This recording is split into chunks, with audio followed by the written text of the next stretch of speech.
You're welcome on the program Frontline. It's good to have you join us again. All right, this morning we'll be having the discussion on, democracy, talking about democracy in Nigeria, Africa, and the future. You remember that September 15th is the International Day for Democracy all over the world.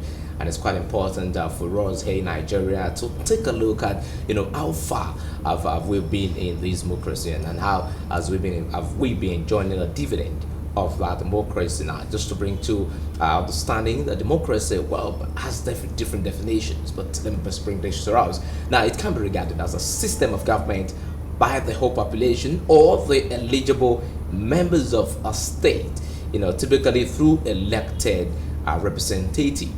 And in Nigeria, we've had it briefly in 1979 to 1983, and after that, we had some military juncture in Nigeria, and it was finally, restored in 1999 when the then head of state, Salam Abubakar, handed over to the former president Olusegun Obasanjo, and has since set aside a day, which is May 29, to be celebrated, for democracy to be celebrated on that particular day. And since we've been celebrating that until 2018, when the president Muhammadu Buhari, did change the Democracy Day celebration from May 29 to June 12. And you will recall that there was an election in 1993, and that was when the annulment of that election happened on June 12.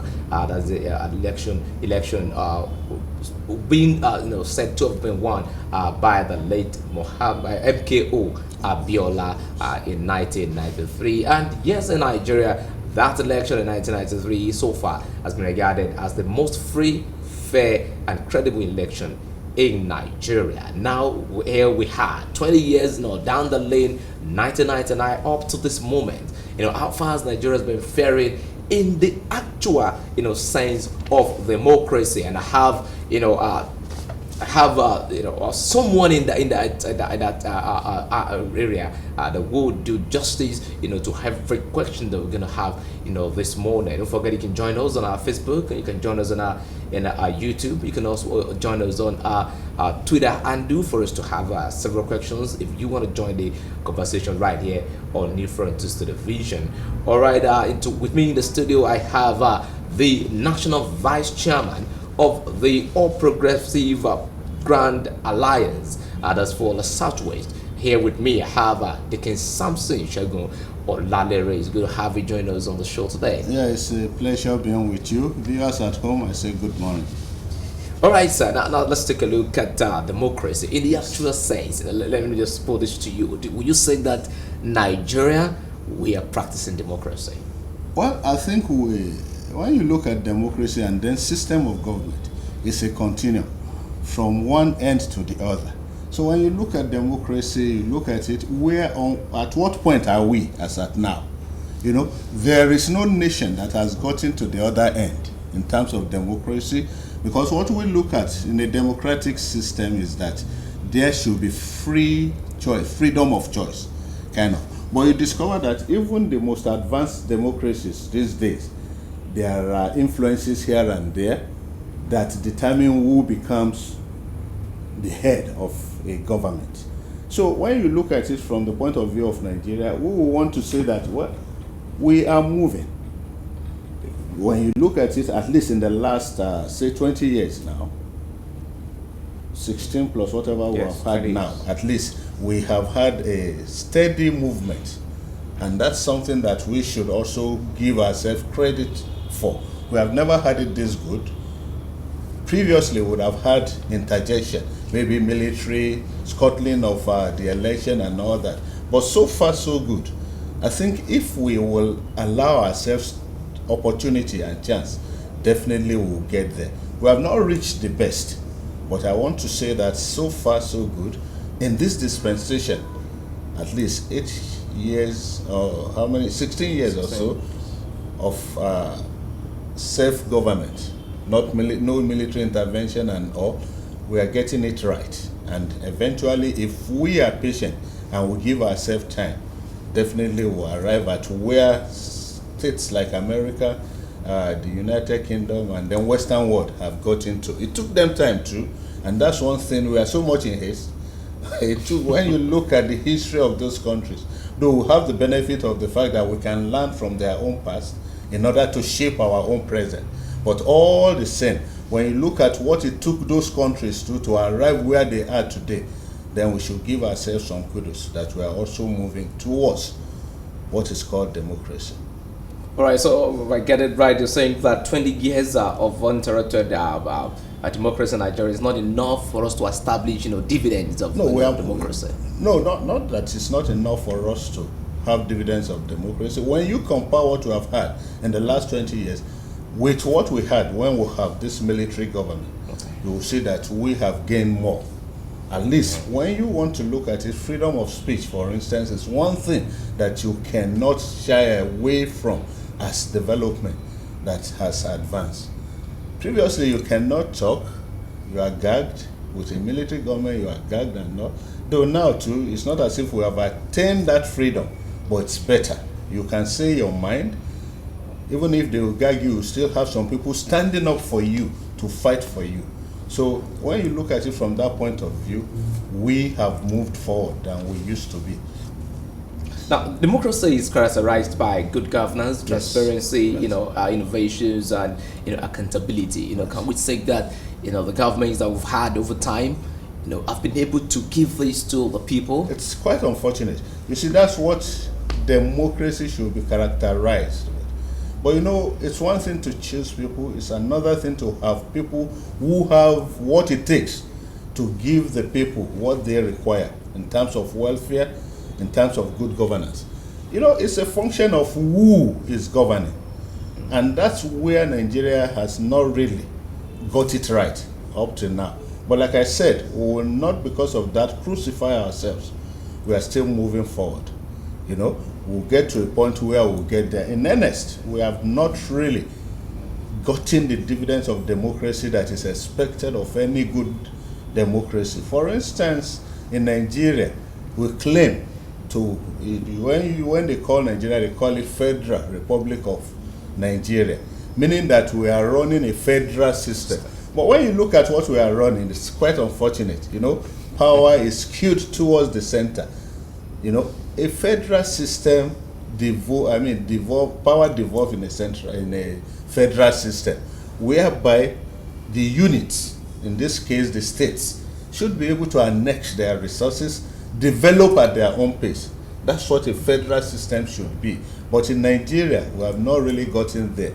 You take everything to the center, your resources are taken by the central, and then the central now starts distributing to you. That's no federalism. And those are areas where we must definitely work towards. And that's why you see people clamoring on daily basis for this devolution of power. They clamor for restructuring and all that. So that's an area we have not really attained what we should have attained. If we are calling ourselves a federal republic, where a federal system should be run, states should be, the little federal should be dependent on the state, not the state depending on the federal system. So from the center rather. So when you look at it from that point of view, like I said, we are still moving forward towards attaining the best of federal system and democracy. And you see, like I've said too, some of our gains is the fact that we can talk. And then that ability to talk without somebody gagging you is what is bringing up this agitation for resource control, devolution of power, let's run real federal system and all that. So those are advantages that we have gotten, that you can talk. And with pressure, with time, definitely we'll get there. Now, would you say that restructuring can be a best solution to all these issues of democracy we've had or we're having right now in Nigeria? Yeah, you see, it might not be the zenith, but again, it's a movement towards attaining that best practice. For instance, if you restructure and states are able to control their resources, one thing we shy away from in Nigeria is the very fact that there is no state in the 36 states and even the federal capital system, capital city, that makes it the 37, that does not have enough resources to be able to sustain itself. No, there's not. God has endowed this country with resources. There is no state in this country that does not have one comparative advantage over the other. No.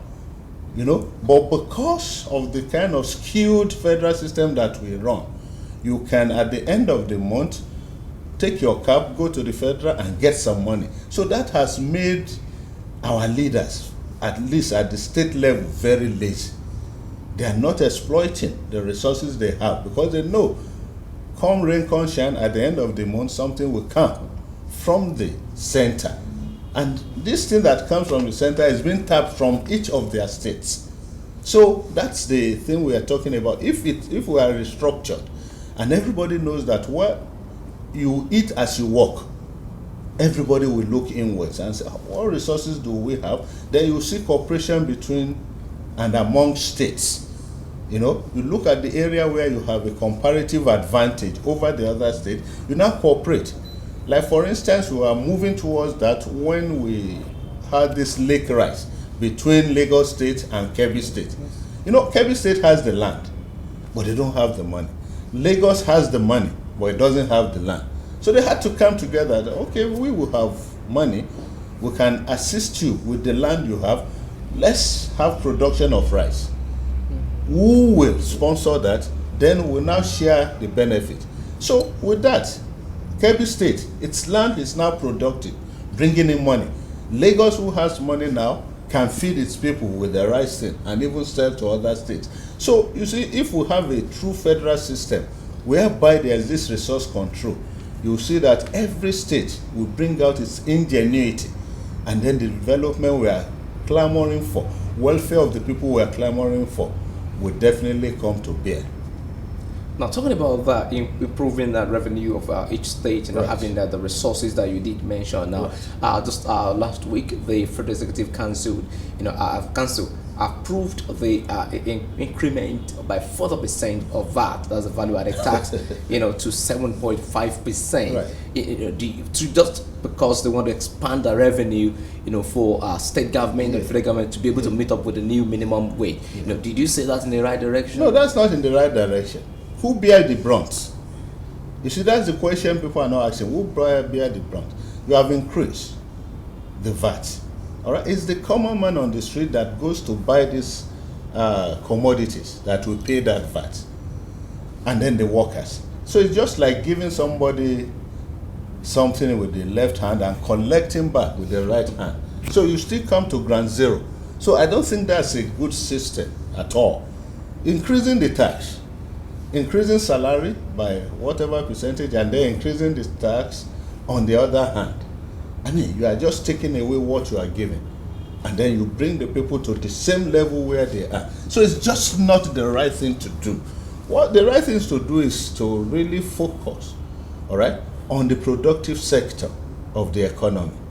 If you focus on that, on the productive sector of the economy, and your country move towards a production country, before you know it, you will beef your economy. All right? Beefing the economy, the welfare of the people will be met. There will be provision of jobs here and there. And then that's what can expand the leverage of the economy. Increasing tax. I mean, tax is elastic. There's a limit to which you can increase tax. And then when you look at the one we are just talking about, you want to give me some percentage increase in my salary. At the same time, you are increasing the tax. Look at most of the population that pays tax in this country are workers. So who are you targeting? The people you are just trying to increase their salary in order to improve their life. They are the main target again. So you are giving them with the left hand, collecting with the right hand. So we remain just as we are. So it's not the best way to move an economy forward. It's not at all. Now, let's take a look at democracy that provide opportunity to hold elected officials accountable. Right. Yes. Now, in this system in Nigeria of representation, do we have that happening? Unfortunately, or do you see it happening at all? Well, unfortunately, what we have now is not really like they're talking about. They mouth it so much, fighting corruption, fighting corruption by arresting people and putting them in jail, taking them to court. That will take us nowhere. The best way to fight corruption and then to be able to really have resources for development is to block those leakages. Policies that will block leakages. If I'm in an office today, and then by the virtue of the fact that money passes through me without anybody asking questions, human beings being what they are, when you see I do money, you want to pick. That's the nature of human. Then you pick me away from that I've paid for money, I've taken billions. You didn't block that pipeline where the money is coming from, where I can see I do money and pick. Then you bring another, you put me in jail, you bring another person and put him there, the money is still passing. Human nature. The man also sees free money. Look at it. Nobody is asking questions. Nobody seems to even care about this fund. You also start stealing. But if you really want to fight this corruption, what you do is block the pipe. Those leakages, let it be blocked. For instance, I will give you an example of good way of fighting corruption that had happened in this country before. The introduction of the BVN, for instance, the introduction of the e-payment for contractors and all, those are the way to block these leakages. Now, with the BVN thing, if you have as many accounts as possible in various banks, you have only one BVN. So you can be, any money coming to you can easily be known that it's your own money. So before then, people will take a contract and then they will be paid 10, 20, 30 times for the same contract, one contract. Because there's no way you can check. You will collect check here, pay it there, collect another check for the same job, pay it in another bank. But now, having blocked that, it will be difficult for you to collect even twice for one job. When we started the e-payment thing for the salary thing, a lot of these leakages where people just input names into the payrolls, and then you have them paying ghost workers, so they call them ghost workers. By the time you start this e-payment, you cannot have two accounts on a name, on one person. So that one also blocked those leakages. So those are the things government should be thinking about. All right? Float of money with the oil something, the crude oil thing, where there is no blockage, there's no good accountability and all that, makes it easy for people to pilfer money. And these are the areas you can do, that's the things you can do in order to fight corruption and improve the economy. You can imagine what was happening in the last 4 years. There is this battle between the NNPC and the Ministry of Finance. All right. One of the reasons, one of the things that really hit the former Minister of Finance that was sent away, the issue of the NYC thing was just a cover-up. All the while they knew that this, because the woman went through screening in the National Assembly and all, the woman went through SSS screening and all that. So it means they knew all the while that the NYC thing was fake. But because she had the effrontery to now confront the NNPC that you are not very accountable. There are some leakages. Some money are not being accounted for in the federal purse. And that's the kind of thing. You must have somebody at the apex of governance that will be able to support such kind of minister. But if you look at what happened, the Minister of Petroleum was the head of state, or the president. So what it means in essence is that, well, this woman is confrontational. What they believe is that, this woman was indicting the president himself because that was his ministry. So the next thing is that this one is too heady. So let's just remove her. Okay, we'll have something we are keeping before this NYC thing. They brought that up. And then because of the upbringing of the lady, coming from the Western world, she just looked at what the best thing to do, let me throw in the towel. All right? So that kind of a thing tells us that, well, in earnest, we are not serious about fighting corruption. There are a lot you can cite. For instance, the just instituted ministers that we have. You can imagine Akpabio and this young lawyer, Keamu, being in this cabinet. Don't forget, just recently, not too long ago, Amos was the one prosecuting, what's his name? I just mentioned this Akwa Ibom man. Akpabio, prosecuting Akpabio on behalf of the FCC for corruption charges. They are both in the cabinet of this government. Can that probe continue? Can that case continue? So those are the things that makes one believe that the fight against corruption and then the fight against pilfering and all that is not serious with this government. And it's quite unfortunate, and that's why we have a lot of leakages, and we have resources, we have the money, but we still go cap in hand, taking loans, bringing burden to the future of this country. Our future generation will have to pay what is filtered away by the current administration. Now, let's take a look at, you did mention the National Assembly earlier. And Yes. if we want to talk about democracy, we can't rule out the fact that they have a huge role to play in sustaining this democracy that we are talking about. Yes. Now, so far so good. What would you say about the National Assembly? Well, I think when we want to look at it, the last 4 years, the previous 4 years, I want to believe that we had a robust National Assembly as far as I'm concerned. And that's because of the rift between the executive and the headship of the National Assembly. So that makes them to sit up and do their job the way it should be done. But what we're having now is just like what they wanted then was to have a yes man who will only toe the line of the executive. But that did not happen in the last 4 years, the previous administration, the previous 4 years of this current administration.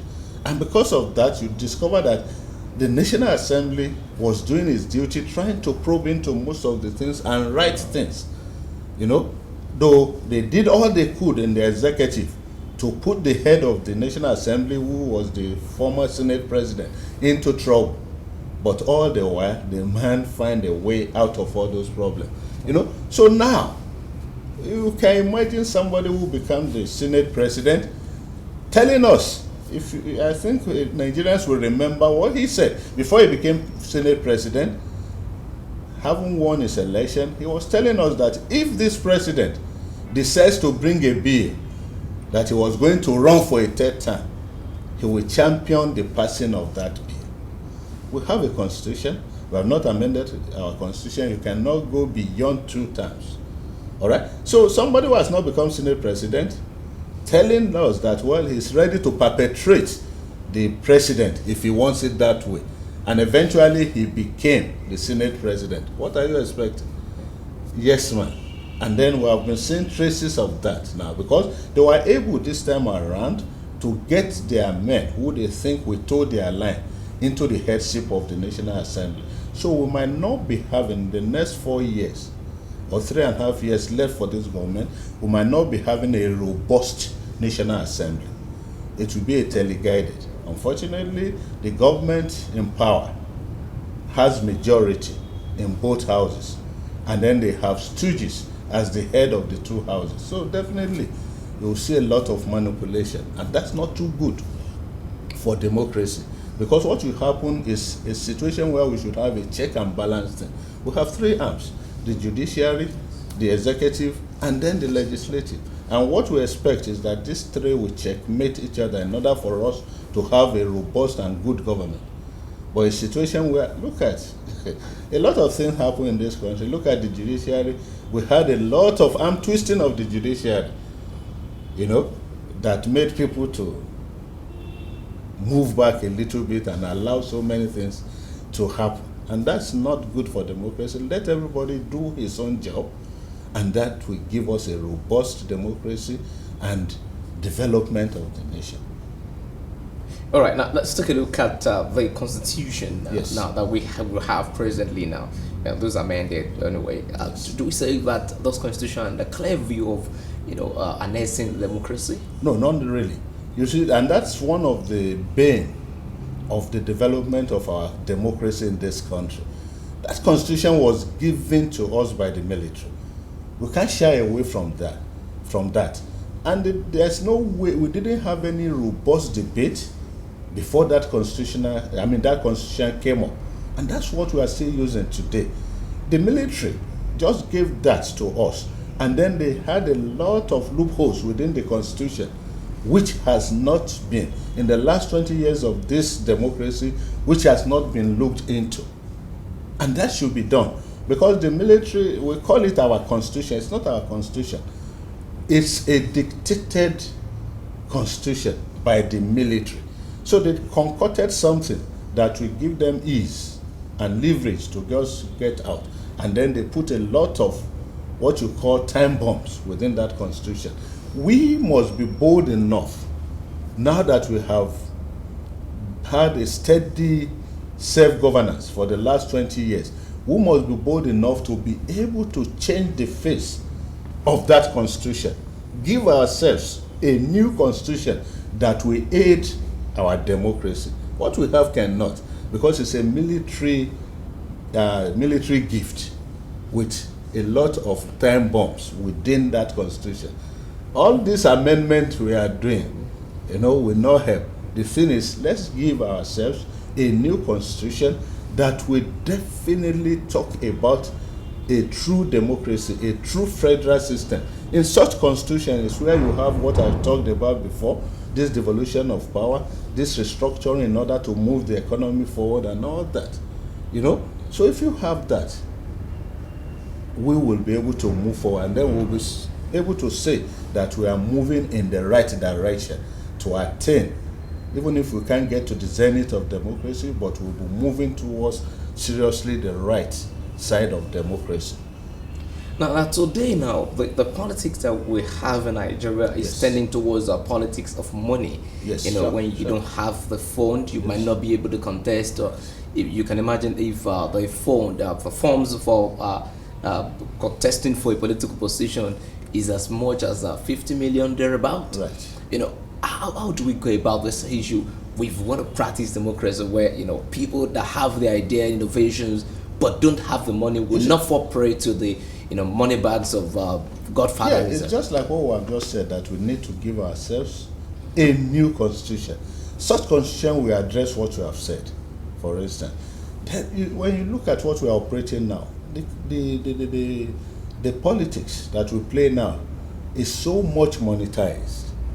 And why is it monetized? Because we have a skewed constitution, whereby you discover that the money paid to politicians when they get to government is too high.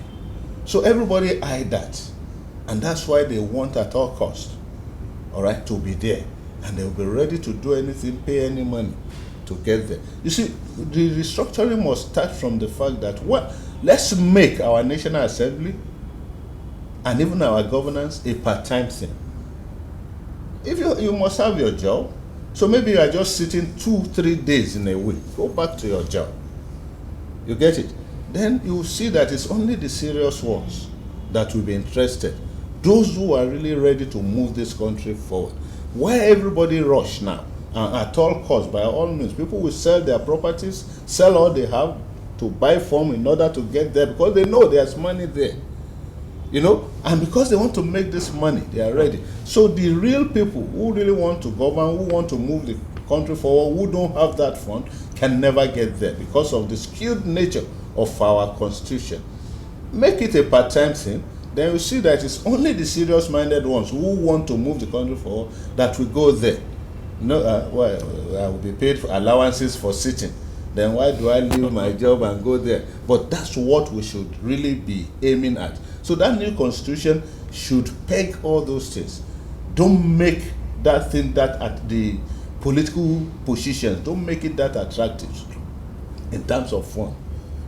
If you look at the constitution given to us now, power is skewed so much to the presidency. Do you know that Nigerian president is stronger in terms of the power he has than even the United States of American president, by the nature of the constitution we have? Because the buck ends on his table. Everything that you want to do, if you have a memo as a minister and the president has not approved and looked at your memo, definitely you can't have anything. You might be a minister that has what it takes to really improve your ministry and reach out to the people to improve their welfare. But if you have a lazy president that might not even look at your memo, the memo might lie down there for a year, for 6 months and all that without anything happening. So what do? So the Constitution has skewed serious power to the president. He has to see everything. He has to approve before we move forward. So things are not moving. So these are the things that we, the new Constitution, if agreed to, will come. And when that is done, you discover that this monetization of politics will also be reduced. Make it part-time. You see, an average businessman that is doing well in his business will look, what am I going to look for there? Let those who don't need money and think that they can improve country, let them go there, which will be good for the country and the politics. It's only the serious-minded people that will get there. All right? So we have monetized the political scenario too much. And that's why you see this horse race. Everybody, you sell everything you have because you feel that that's the only place money is.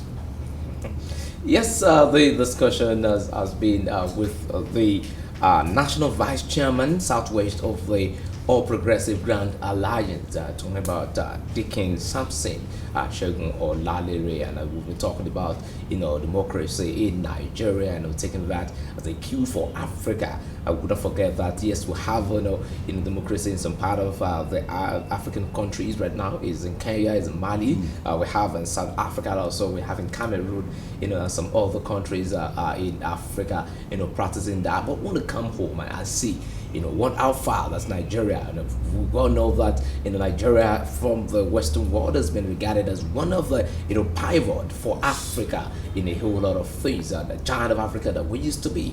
So we're taking a look at Nigeria's democracy. We've had 20 years of unbroken democracy, successive government, and the civilian rule in Nigeria. Now let's take a look at for the future now of democracy in Nigeria. What do you think that citizens can do? Let's begin from the citizens. Yeah, the citizens should agitate for the best form of government, and we should start to agitate for the restructuring of our constitution.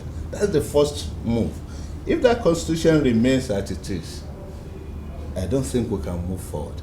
And it is the citizens, because when you talk of democracy, they say it's the government, the normal definition, government of the people, for the people, and by the people. And you are talking of the people when you are talking about the citizens. So it is we, the people, that must come up. When you look at that constitution, or any constitution, they say we, the people, have given ourselves this constitution. But like I said previously, this one that we have is a constitution given to the people of Nigeria by the military. You get it? So the first point is for us to start thinking of a constitution that will suit the citizens. And the agitation must come from the citizens themselves. If you are waiting for this government to initiate it, because they are enjoying the booty of the squidness and the wrongness of that constitution, they will not initiate. But when we start talking, all right, when we start agitating, the civil society organizations, the groups, the states, and everybody who knows that, well, this constitution is not the right constitution and we start agitation, before you know it, they will start moving. So that's the first step the citizens will take. Then second thing is that a lot of Nigerian citizens are also docile in terms of participation, in terms of contribution, then in terms of going out to even elect. The docility is such that people will say, I know they've written the result, so why do I have to waste my time going to queue and all that? But you discover that it's not all the time that results are written. If you look at some of the results of the past election that we had, let's come back home to Oyo State, for instance. People would have thought that, well, with the incumbent governor, then having a candidate that is backing, definitely there's no way that election will skew. It must skew towards them. But because the people who are already, they know that that's the truth, they were not enjoying that government, and they know that if that man is able to perpetrate somebody in power, it might go the same way. So people came out. They thought that they are tired of that government and not. So that affected that election. People came out. So you see, they were able to choose who they wanted. Before now in Oyo State, for instance, it's always very difficult for parties, opposing parties, to come together and say, we are tired of this government, let's come together, let's just pinpoint one person and all of us work for that person. You get it? At the last election, such thing happened in this state. And the result is that the government that was in power was changed. So the citizen, that's the power of the citizen, like we are saying, to be able to change things. And if you look, the last 100 days of the administration in Oyo State, for instance, people, when you go to town and talk to them, they think they have had good relief, starting from the salary payment, starting from the secondary schools, all right? Starting from the fact that, well, semblance of free education has started showing face. School resumed today.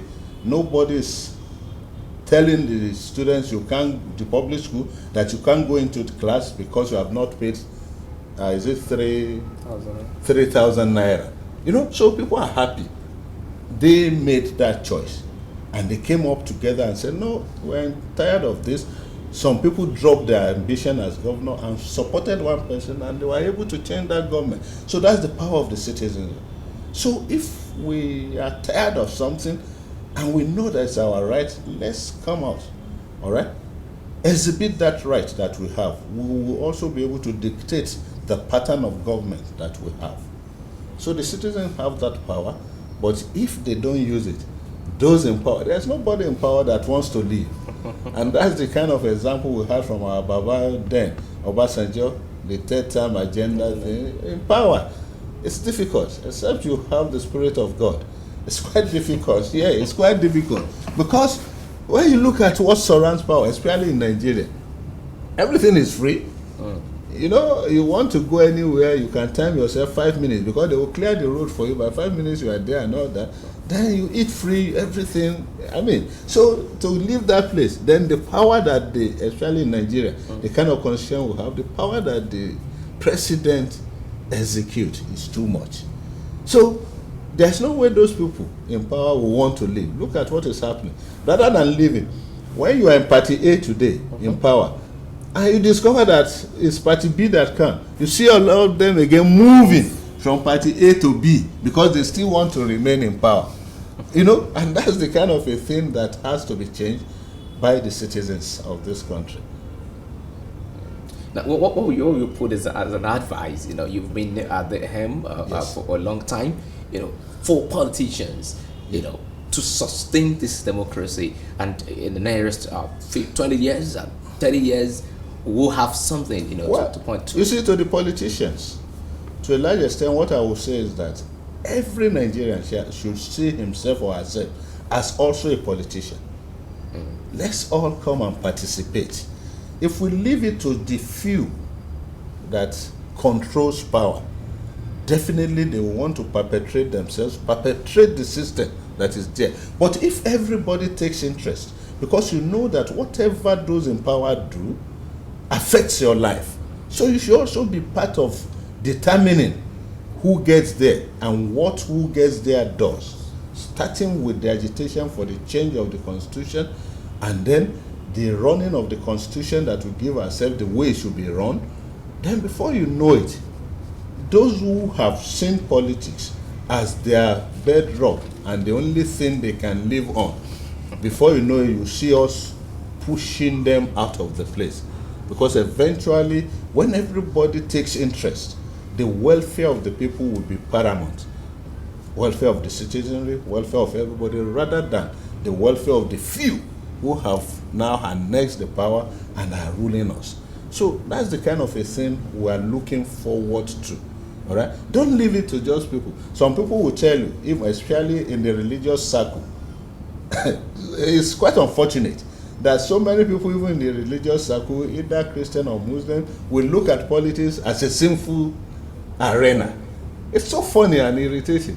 If you look at what the scripture says, and I know maybe in the Quran too, you might find somewhere like that, it's only when the righteous is in power that the people rejoice. Who are the righteous? It's people, somebody who knows Christ, who knows his God, serves his God, and knows that service of God is service to humanity.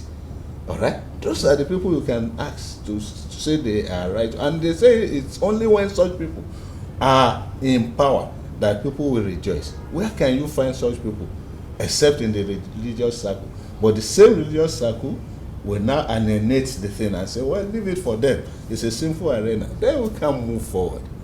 You know, at times when I talk to Christian brothers, because I'm a Christian, when I talk to Christian brothers, I used to laugh at them.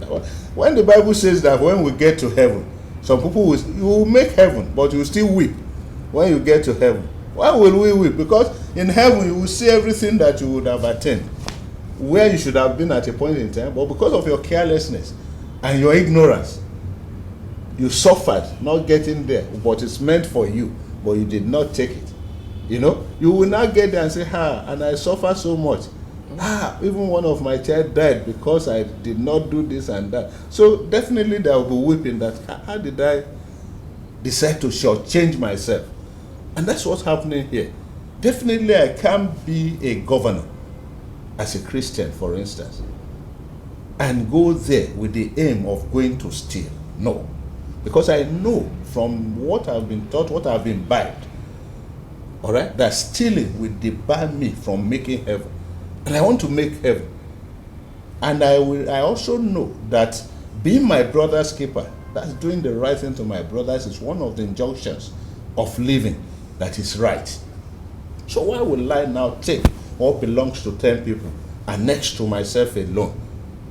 You know, so such mind will make one to be able to do right in government and then reach out to the right people, to the real people, and then the citizens will enjoy. So we must all participate with the aim of making the country, coming to Nigeria, a better place than we met it.